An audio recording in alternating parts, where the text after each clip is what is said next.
In this video, I'm going to talk about how builders actually make money. And look, the harsh reality is most builders don't make any money.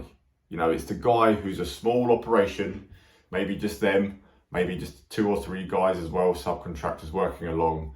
And it's the operation of putting the odd 10% markup on jobs here and there, not very financially astute, not very business savvy. And it's just because it's not taught. You know, most guys have just learned from growing up, learning from other people and not actually understanding the business side. So when you actually look at the accounts and you look at the actual net profits, very, very low and not actually worth the amount of time traded off. Most builders you would look at and you'd go for all the time you put in, for all the risk, the late night quoting, the VAT returns, doing your accounts, you know, looking at jobs and then not winning them, going around in circles, working all day, being a busy fool really. That is the reality for most of the construction industry.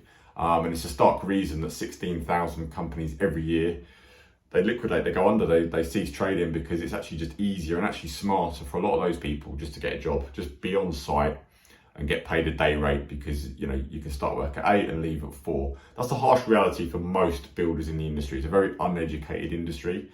But then you've got the other end of the scale where you've got really big commercial entities, you know, big companies that build big projects, you know, £1 million projects, £10 million projects, £100 million projects, huge companies out there that are actually working to very slim profit margins. So they've got a very professional team, they're pricing work down to the last nut and bolt and screw and nail and every little detail, and they really know what the job is going to cost.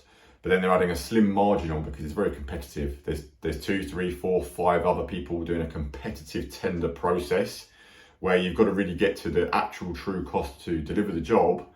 And then it's all about what margin you put on. And the problem is if you put on a margin that's just slightly too big, the next company's going to win. And it's a bit of a devil's game really, because you're always held to the price and you're always negotiating on price the whole time. But with that being said, because they're doing such big projects and high turnover, the percentage wise in terms of margin is small, but it's still a lot of profit. You know, a company doing 100 million operating at 5% actual net profit, still making a lot of money. There's still a lot of money sat there, which is worth money to someone else. It's worth money in a commercial sense that then makes that business valuable to sell. It's got a commercial value, which then companies then end up going on the stock market or merging with other businesses because there is a value there to it. So there's 2 ways of looking at it. There's making money on the jobs, but then there's having a commercial value as well. And obviously for the small builder, the small scale guy with 2 or 3 guys on the tools, there is no commercial value. You cannot sell that business ever. And it is mental when I see businesses for sale and it's literally a guy trying to sell a business saying that he's got something that's worth money, because it's not worth money. As soon as you take that person out of the business, it's worth nothing.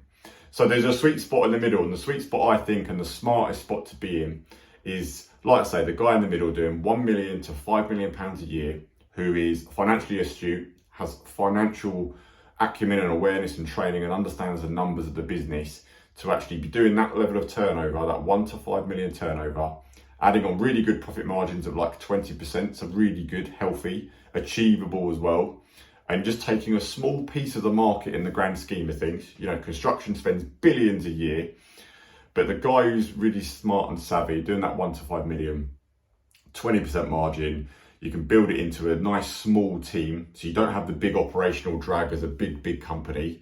But you have a nice small team, which is going to be key players such as the head of accounts, person doing all the admin, the invoicing, all the finances for you, a QS estimator, so someone actually pricing the jobs professionally. So you've got all the attributes of a big professional company, but you're not aiming to be there. And then a contractor or project manager who's actually then running the jobs as well. And then the owner focused purely on the sales and driving the business and running it all and checking in with everyone. That's a sweet spot to be in. Now, the thing is, obviously, you're going to make great money because you're earning a great margin on all the jobs and you just know all your numbers. But then the commercial value is a tricky one because it's not worth loads and loads of money, but it's also got a worth to it as well. It's not worth zero like the small guy, you know, so there's a chance of earning money there as well, because to a bigger company that's maybe doing 10 or 20 million, a company that's doing 1 to 5, they could easily swallow that company up, which could be you, the smartest person in the middle, of going, right, because for them, to just buy a company and jump their turnover by 1 to 5 million, that's a nice, easy transaction. Whereas for you, that's very valuable. So there is a commercial value there. but you have to have the business set up that it can actually run without you. So you can earn money as a builder by basically making money on the jobs, but then be aware of a commercial value as well with an exit strategy, because that's what's really going to pay you longer term. So they're the ways that builders make money. I hope that makes sense. If you haven't already, make sure you subscribe to the channel, because I put out videos weekly on all topics related building, construction, entrepreneurship in this space, in this industry, and the whole thing included. So subscribe now, and I'll see you on the next one.